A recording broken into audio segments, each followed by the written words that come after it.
siyempre, kulay gold. Siyempre, nung gusto ng aking amiga, gold. Kung napapansin nyo, puro gold. Titingnan natin ito yung order. Ano ba ito, amiga? Ayan ang internet. Oh, batangan side ng table. internet. Side table dito. Tingnan natin, Ayan, ha? ayan, tingnan nyo po yung aming telepono dyan lang. Ay, aming internet. Kaya bumili ako, nag-order ako online. Nag-deliver ngayon lang at wala pang 5 minuto, ayos lang yung nag-deliver. Siyempre, bubuksan natin ito, yung pinakatatagal. Ayan. Tingnan natin. Medyo balot na balot, pero maganda ang Mabigat ang bakal. mabigat yung bakal. At saka maganda yung pagkakagawa. Hindi siya yung kahit medyo may presyo siya, ito yung presyo kung hindi mo pagsisisihan. Parang tama lang, hindi ka nga lugi. At ito yung pwedeng umorder ulit sa kanila. Pero balot na balot, siyempre, bawal magasgasan. Bawal magasgasan, magagayad si Amiga. Bagong-bago, dapat ingatan. Yan. Ito na. Yung ating, ano ba Amiga dito? Yan. Dito daw. Yan. Lagay mo yung internet ko na mo sa Lagyan natin ilalim. yung internet. Dito. Lagyan natin yung internet. Sabi ng aking Amiga. Yun. Ito yung kanyang internet. Ayan, o. Ang tama lang din, o.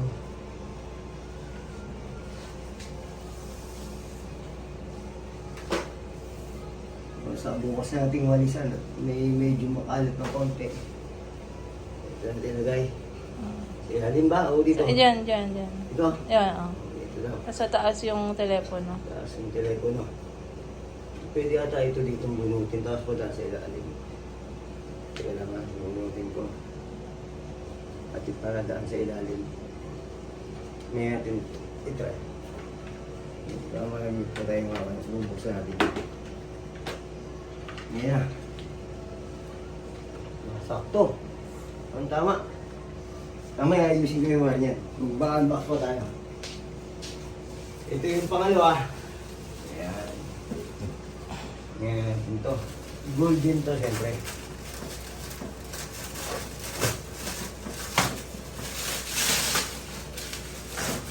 Para saan ba ito, Amiga? Doon sa, kwarto. Sa kwarto naman. Pero pwede rin kasi siyang ilabas pagka Coffee table. coffee table. Sa magandang coffee table ko ah. May salamin yan. May salamin pa na ano. Makapartner lang yung bar table dito ha. Maganda. Nagandahan ako. At sakto-sakto dun sa balcony dito habang nagkakape.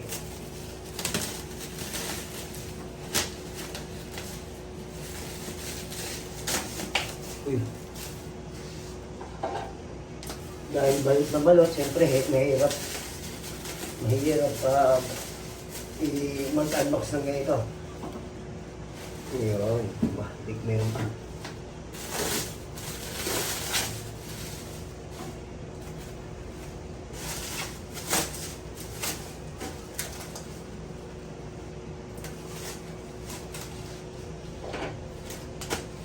Ganda ng kulay, no? Sakto-sakto sa mga gold Amiga na upuan. Ayan, no? Kanyang upuan Amiga, gold. Pati yung kanyang mga unan. Ayan, saka yung kanyang mga pailaw dito. Kasi gold daw ang gusto ng Amiga. Gold, gray, yan, white. Tatlong kulay daw sa kanyang ating kondo. Dumi nga lang dito ah. At hindi pa kami nakapag-ayos ng Amiga. Ayan. Dito ba yan, Amiga? Oh, dito daw. Ba ayos? Eh, di maganda. At saka wala siyang uga oh. Di ba yung iba makagawa lang? May uga. Ito, okay na. Ilagay natin ito. Hindi pa nga ayos wala to eh. Yung lahat to, hindi mo wala pala. Kasi, yun na yung kanyang hindi makaskasan. Ayos. Mika, ano masasabi mo? Ikaw, anong masasabi mo sa inyo? Maganda. Sa lahat ng na-order ng aking amiga, ito ang number 1 sa akin. Number 1. Sabi nga ng mga tropa natin sa Kuwait dyan, number 1, number 1. Linis ka na ngayon. Ayusin ko ito mamaya. Ayusin ko yan, mapatay ko yung ating internet. Para hindi siya ganyan kakalat. Nalagay ko dyan sa balcony. Mga amigo at amiga, pakita mo, may nilagay na kasi akong table doon. Pero yung in-order ni amiga na pang coffee table, pwede rin dito siya ilabas. Tingnan mo amiga. Pakita mo sa kanila.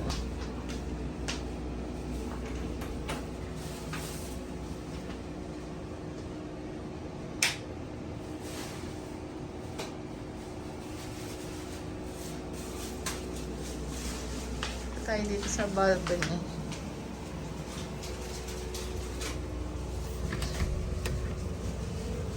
Ayan. Meron na siya diyang coffee table.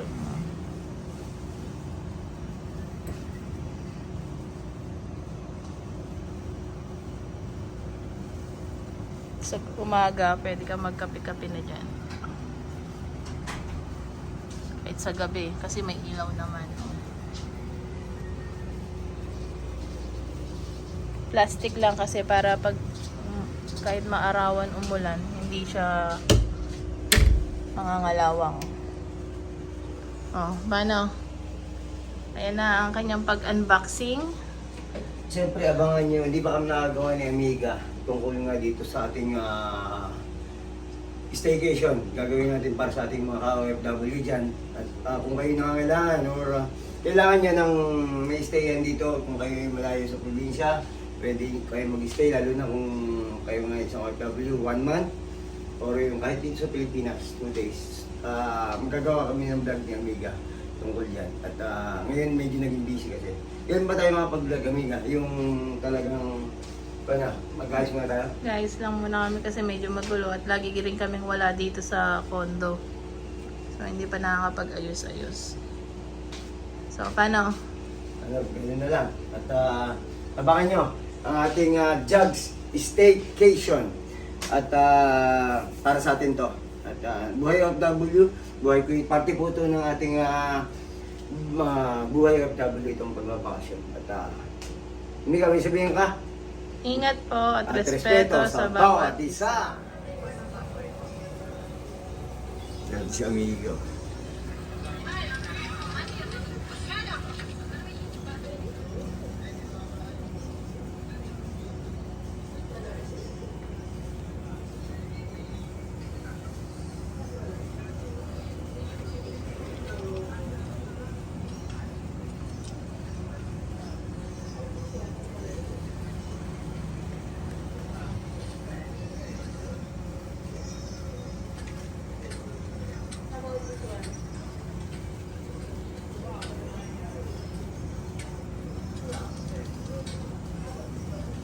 Yun, magandang buhay mga amigo at amiga. Andito nga tayo sa Pasig. At ito nga, ang sabi namin ni Amiga, gagawa kami ng isang video tungkol dito sa ating Jug Staycation. Itong Jug Staycation natin para sa mga OFW katulad namin ng aking amigang asawa. At mamaya na may tumatawag lang sa saglit. Pero tutuloy natin itong ating video at ito ay maglalagay kami ng contact number ni Amiga. Kontakin nyo lang kami. Kami mismo ang sasagot sa inyo. At si Amiga mismo ang makikipag-communicate sa inyo o makikipag-usap tungkol sa iba pang detalye sa ating Jug Staycation. Sa mga ka-OFW natin, kumpleto gamit na to. Kung gusto nyo ma-relax, umuwi sa inyong mga probinsya o may gagawin kayo dito sa Manila, sakong-sakto to kasi buong pamilya, pwede kayong gumamit ng swimming pool, playground, at saka basketball, kumpleto amenities. At saka itong ating magiging Jug Staycation para po ito sa buong pamilya. Siyempre, ang aking amiga ay siya ang nag-ayos nito at makikita nyo naman kompleto na ang gamit. At lahat ng pangangailangan nyo sa isang bahay, nandito ng lahat. Kaya ito ang ating ginawa ngayong araw na to. Nag-video kami, panoorin nyo na lang at magkakaroon kami ng Jug Staycation page. At ito nga ay nandun lahat ng detalye kung ano ang pwedeng gawin. Mga amenities at saka yung mga laundry, mga malapit to sa water station, bakery at mga malalapit sa grocery. Lahat ng kailangan nyo, restaurants, palengke at iba pa. Kaya mga amigo at amiga, kontakin nyo lang kami dito sa video to at ilalagay natin yung sa description yung mga detalye pang iba. Kaya ingat po at respeto sa bawat isa. Amiga, may sabihin ka? Wala na. Kaya Jug Staycation open na po para sa mga OFW sa lahat. Especially nga sa ating mga taga Kuwait, buhay Kuwait, buhay OFW.